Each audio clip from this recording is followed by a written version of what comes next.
Park స్థలంలో ఇల్లు కట్టవచ్చా, కట్టుకోవచ్చా ఏంటి?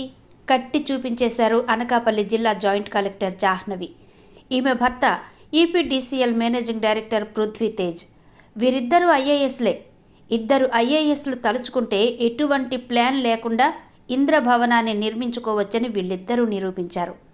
అంతేకాదు, ఇది వారి సొంత భవనం అన్నట్టు గృహప్రవేశం కూడా చేసి యజ్ఞయాగాదులను నిర్వహించారు. అందరికీ ఇది ప్రభుత్వ భవనమా లేదా సొంత ఇల్లా అని అనుమానం వచ్చింది. అయినా వీళ్ళు కాస్తంత కూడా మొహమాట పడలేదు. ఐఏఎస్లమన్న గర్వంతో, తమనెవరూ ప్రశ్నించలేరన్న ధైర్యంతో ఏకంగా ఉడా లేఅవుట్లోని పార్కు కోసం కేటాయించిన స్థలంలోనే ఇంటి నిర్మాణం జరిగిపోయింది. దాదాపు ₹1,00,00,000 వ్యయంతో నిర్మించిన ఈ ఇల్లు బిల్డింగ్ పర్మిషన్ లేకుండా నిధులు ఎలా ఖర్చు చేశారో ఇప్పటికీ అంతు చిక్కని ప్రశ్న.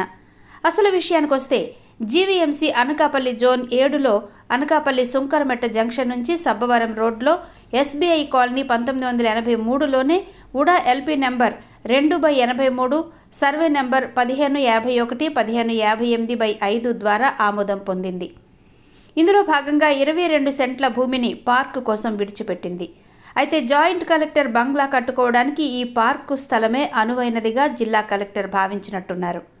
సామాన్యులెవరైనా ఇలా పార్కు స్థలాన్ని ఆక్రమించి ఇల్లు కడితే చర్య తీసుకోవాల్సింది జాయింట్ కలెక్టరే. కానీ తానే స్వయంగా పార్కును ఆక్రమించి ఇల్లు కట్టేస్తే ఇక దీనిపై ఎవరు చర్య తీసుకోగలరు? అయితే ఈ భవనానికి ఎటువంటి అనుమతులు లేకపోవడం విశేషం.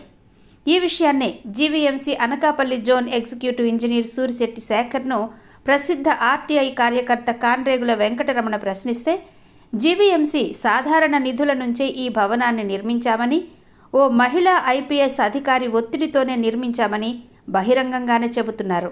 సామాన్యుడు చిన్న బండి పెట్టుకొని దానికి చిన్న విద్యుత్ కనెక్షన్ ఇమ్మంటే రూల్స్ మాట్లాడే విద్యుత్ శాఖ అధికారులు ఈ ఐఏఎస్ ప్రోద్బలంతో ప్లాన్ లేకుండా కట్టిన ఇంటికి ఆఘమేఘాల మీద ట్రాన్స్ఫారం పెట్టేసి విద్యుత్ కనెక్షన్లు కూడా ఇచ్చేశారు. ఇక్కడ విద్యుత్ శాఖను శాసిస్తున్నది సాక్షాత్తు ఈ ఐఏఎస్ కట్టుకున్న భర్త కావడమే ఈ అక్రమ భవనానికి విద్యుత్ కాంతులు రావడానికి కారణమైంది. ఈ అక్రమ నిర్మాణాన్ని ఈ ఐఏఎస్లు ఇద్దరూ తమ సొంత భవనంలానే భావించారు. అందుకే ప్రభుత్వ సొమ్ముతో అక్రమ నిర్మాణం చేసిన ఇంట్లో మంచి ముహూర్తం చూసి గృహప్రవేశం కూడా ఈ ఐఏఎస్ దంపతులే చేశారు.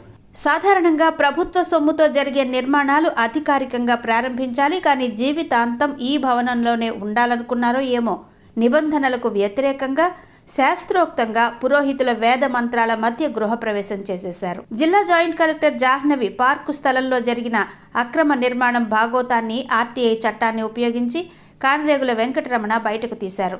50 గజాల స్థలం ప్లాన్ లేదని సామాన్యుని ముప్పు తిప్పలు పెట్టే జీవీఎంసీ అధికారులు 1000 గజాలకు పైనే ఉన్న పార్కు స్థలంలో జీవీఎంసీ నిధులతో భవనాన్ని ఎలా నిర్మిస్తారు?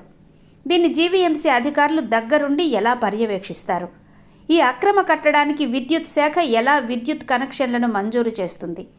ప్రభుత్వ సొమ్ముతో నిర్మించిన ఈ అక్రమ కట్టడంలో ఇద్దరు ఐఏఎస్లు తమ సొంత భవనంలా ఎలా గృహప్రవేశం చేస్తారు?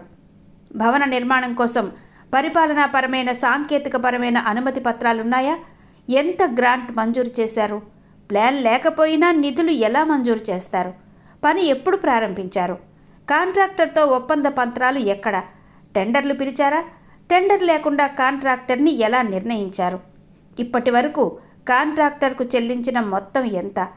ఇలా వెంకటరమణ ఆర్టీఐ కింద జీవీఎంసీ జిల్లా యంత్రాంగంపై ప్రశ్నల వర్షం కురిపించినా ప్రయోజనం లేకపోయింది. ఈ ప్రశ్నలకు సమాధానం చెప్పాల్సిన బాధ్యత ప్రభుత్వంపై ఉంది. దీనిపై విచారణ చేసి బాధ్యులపై చర్యలు తీసుకుంటారో లేదో చూద్దాం.